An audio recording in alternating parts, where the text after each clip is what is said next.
เจ้าเรื่องเจ้าอย่าตามตามคนมาเข้า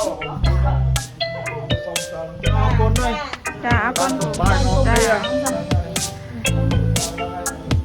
แค่บอกไงเอาเขากับพระเรามองใครนึงไงพุทธอะไรไงก็อยากว่าไงพุทธไปหรือไงพุทธก็ต้องฟังเอาได้เท่าไหร่จะได้ขออะไรจะได้ขอนะได้จะประชาจะได้มองให้ไปตามเอาประไงพี่อะยินพี่อะประไงพุทธยินไป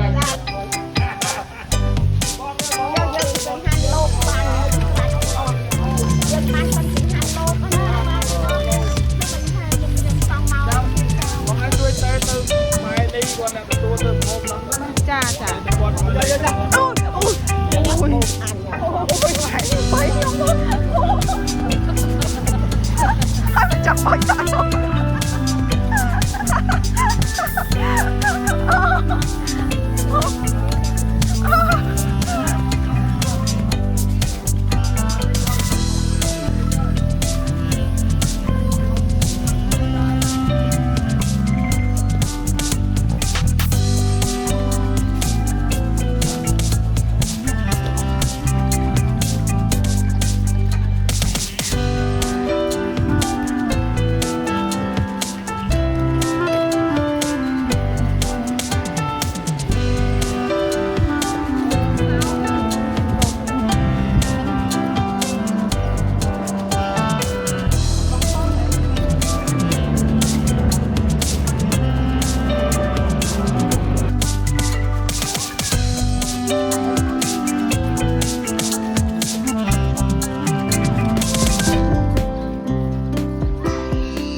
จ้าตำแหน่งบักโอกลางนี่ให้ตัดเส้นผมนะคะ